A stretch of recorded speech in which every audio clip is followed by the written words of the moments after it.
Assalamualaikum dan salam sejahtera. Nama saya Nur Izzati binti Ghazali. Saya daripada Diploma Enforcement Management. Student ID saya adalah DEM 1121168. Tema yang kami pilih adalah perayaan dan kami akan menceritakan tentang perayaan Aidilfitri yang disambut oleh umat Islam di Malaysia. Hari Raya Aidilfitri merupakan perayaan yang disambut oleh umat Islam di seluruh dunia. Tidak kira semua bangsa, sama ada Arab, Inggeris, Melayu, India Muslim dan Cina Muslim di Malaysia yang beragama Islam bagi menandakan berakhirnya bulan Ramadan setelah mereka berpuasa selama sebulan dengan tekun. Hari Raya Aidilfitri juga dikenali sebagai Hari Raya Puasa, Hari Raya Fitrah dan Hari Lebaran. Perayaan Aidilfitri ini bertujuan untuk memperingati peristiwa penting yang pernah berlaku pada zaman dahulu. Aktiviti perayaan ini dapat melahirkan perpaduan antara umat Islam dan mengeratkan hubungan antara satu sama lain. Selamat pagi semua, nama saya ialah Navin Murugan. ID saya 1121178. Topik yang untuk hari ini ialah sejarah perkembangan perayaan, iaitu sejarah hari peraya dalam Islam. Bermula apabila Rasulullah berhijrah ke Madinah, baginda mendapati ada dua hari raya yang disambut oleh bangsa Arab dan masa itu. Selain itu, apabila Rasulullah tanya kepada mereka apakah dua hari raya itu, mereka segera menjawab bahawa dua hari raya yang mereka sambut itu adalah perayaan yang diwarisi secara turunan ke temurun daripada datuk nenek mereka. Lalu Rasulullah menyatakan kepada orang Arab Madinah bahawa Islam menggantikan dua hari raya yang kamu rayakan untuk dengan dua hari yang lebih bermakna, iaitu Hari Raya Aidilfitri dan Hari Raya Korban.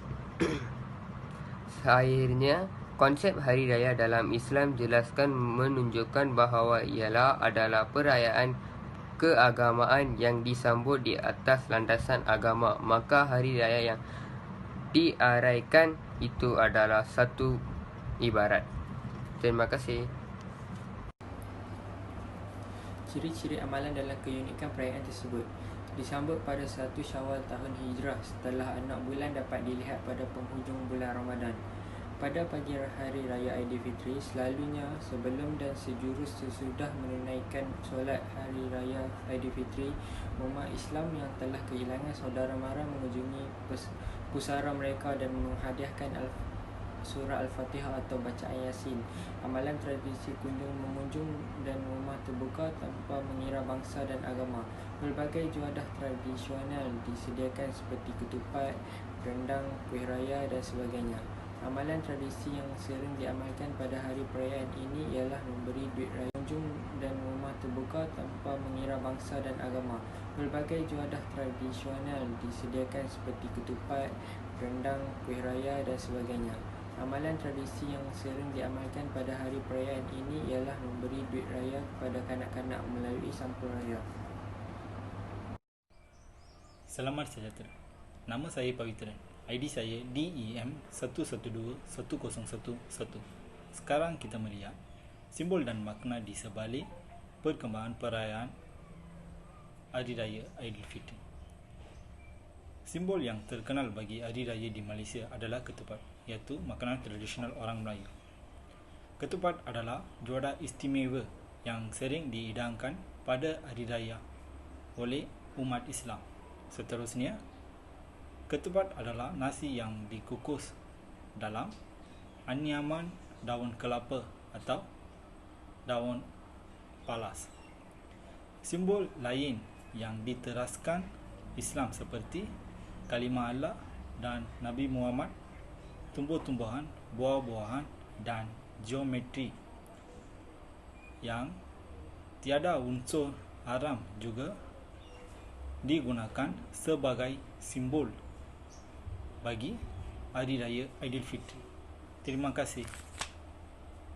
Assalamualaikum warahmatullahi wabarakatuh. Saya Zulaikha binti Omar dari kos Diploma Enforcement Management, ID DEM 1121166.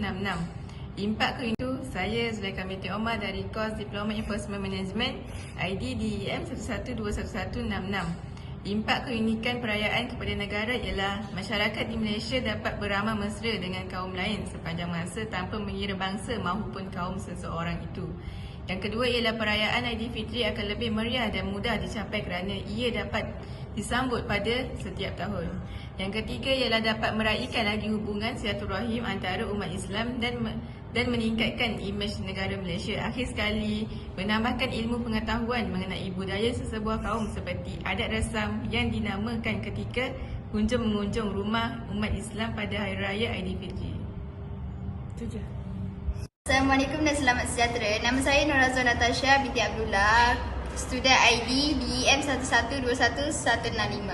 Langkah pencegahan bagi kerajaan ialah Kementerian Kesihatan Malaysia KKM menasihati umat Islam agar mematuhi prosedur operasi standard SOP yang telah ditetapkan sepanjang sambutan Hari Raya Aidilfitri untuk mengelakkan jangkitan COVID-19 merebak. Selain itu, kerajaan membenarkan aktiviti ziarah menziarahi untuk berkunjung ke rumah saudara terdekat bagi merapatkan silaturahim. Seterusnya, masyarakat haruslah mengikuti SOP dan menjaga penjarakan sosial. Assalamualaikum, nama saya Nur Azam binti Abdul Rais. Saya mengambil kurs Enforcement Management. ID student saya ialah 1121169. Saya membentangkan tentang langkah pengenalan dan pencegahan tentang sambutan Hari Raya Aidilfitri bagi kerajaan. Kementerian Kesihatan Malaysia menasihat Azam binti Abdul Rais. Saya mengambil kurs Enforcement Management. ID student saya ialah 1121169. Saya membentangkan tentang langkah pengenalan dan pencegahan tentang sambutan Hari Raya Aidilfitri bagi kerajaan. Kementerian Kesihatan Malaysia menasihati umat Islam di negara ini agar mematuhi prosedur operasi iaitu SOP yang telah ditetapkan sepanjang sambutan Hari Perayaan Aidilfitri nanti. Yang kedua, kerajaan membenarkan ziarah dan kunjung mengunjung, namun orang ramai masih perlu menjaga pergerakan sosial dan elakkan bersentuhan tangan dan bersalam-salaman bagi mengelakkan jangkitan itu merebak. Bagi masyarakat pula, masyarakat umat Islam mengadakan solat tarawih di rumah saja bagi mengelakkan jangkitan COVID ini adalah satu cara untuk mengekalkan orang Islam tetap dapat membuat ibadah. Yang kedua, mengikut norma baharu bagi amalan kunjung mengunjung sempena sambutan Hari Raya. Dengan ini, jelaslah bahawa Raya Aidilfitri banyak memberikan kebaikan kepada masyarakat di Malaysia. Bukan sahaja kaum Melayu, malah kaum lain juga dapat bersama-sama meraihkan perayaan ini. Selain itu juga, kita dapat mempelajari sedikit sebanyak tentang perayaan di Malaysia dari segi adat, cara membuat persiapan dan juga juadahnya. Dari situ juga kita dapat merapatkan lagi hubungan silaturahim antara jiran tetangga dari pelbagai kaum di Malaysia. Itu sahaja daripada kami. Sekian, terima kasih.